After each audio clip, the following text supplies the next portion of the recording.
Welcome back to our rundown of this week's headlines. Let's get started. On Tuesday evening, Trump announced a 2-week ceasefire between the U.S. and Iran, just hours before his own deadline, warning a whole civilization will die tonight. In the days following, the deal has shown signs of strain. Iran accused the U.S. of multiple violations, while Israeli attacks on Lebanon have further threatened the agreement. The Strait of Hormuz remains highly restricted, with no sign Iran is fully reopening it. The U.S. and Iran continued with talks on Saturday in Pakistan. For the first time in its 117-year history, the NAACP is calling to invoke the 25th Amendment against Trump. National President and CEO Derek Johnson called the president unfit, unwell, and unhinged. Dozens of Democratic lawmakers have co-signed the call, backing impeachment and removal over his threats to Iran. However, the actual invocation of the 25th Amendment remains highly unlikely, as it would require Vice President Vance and a majority of Trump's cabinet to act against him. Oil prices have pushed inflation to its highest level in nearly 2 years. On Friday, the Labor Department reported that consumer prices were up 3.3% since last year.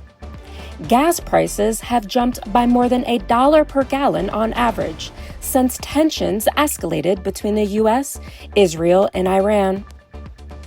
4 astronauts who flew around the moon on NASA's Artemis II returned home Friday evening after 10 days in space. The crew included Victor Glover, who became the first Black astronaut in history to fly around the moon. In another historic first, the Artemis II crew broke the record for the farthest distance traveled by humans from Earth, capturing never-before-seen views of the moon's far side by eye. Ex-Attorney General Pam Bondi, who Trump ousted on April 2nd, will not testify as scheduled before the House Oversight Committee's investigation into convicted sex offender Jeffrey Epstein. Lawmakers are now threatening to hold her in contempt. The DOJ argued that the subpoena no longer obligates Bondi, since it was issued under her former role. In a strange twist, First Lady Melania Trump made a surprise White House statement denying any relationship with Epstein or Ghislaine Maxwell and called on Congress to hold a public hearing for survivors. The statement left many puzzled by its timing, as President Trump himself said he was unaware of the remarks beforehand. On Thursday, the USPS said it would temporarily suspend its employer contributions to federal employee pension annuities. The agency, which has seen billion-dollar net losses almost every year since 2007, has warned Congress that it is less than a year from running out of cash. The move is expected to conserve cash in the near term. U.S. District Judge Paul Friedman ruled that the Defense Department violated his earlier order to restore Pentagon access for reporters.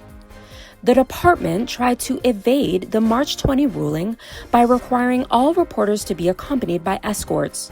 But Judge Friedman said the Pentagon has invoked slightly different language while still violating the constitutional rights of reporters who have long been granted access to the building. While touting his America First agenda, Trump has come under fire after securing $37 million worth of donated foreign steel from a Luxembourg-based company for his White House ballroom. Critics say the use of European steel contradicts his promises to strengthen America's steel industry. And just 2 days after praising the donation, his administration cut tariffs that directly benefited the same company. The ballroom has also been blocked by a federal judge who ruled Trump lacked the required congressional approval to proceed. After being booked to headline all 3 days of the Wireless Festival in July, the UK has barred Ye, formerly known as Kanye West, from entry into the country, saying his visit would not be conducive to the public good. The decision comes after renewed outrage over his history of anti-Semitism. The festival has now been canceled. After more than a decade in the making, the Obama Presidential Center Museum will open its doors to the public on June 19th in Chicago's South Side. The center features 4 floors of immersive and interactive exhibits, exploring the work and legacy of America's first Black president and First Lady. Illinois residents will also receive free entry 1 day per week. Tickets go on sale to the public on May 6. Now to close with some more good news. Today we're giving flowers to Shay Taylor-Allen, who is returning as a doctor to the same hospital where she was born and spent nearly a decade mopping floors. At 18, she took a job as a janitor at Yale New Haven Hospital to support her family. When doctors repeatedly dismissed her mother's symptoms, she was inspired to enroll in school and pursue medicine. She recently matched for an anesthesiology residency at Yale, and this time she'll be wearing a white coat. Congratulations to Shay Taylor-Allen for being a Black woman who leads and for letting us know that it's never too late to pursue your dreams. Thank you, as always, for joining us. We'll see you next time, and until then, take care of yourself.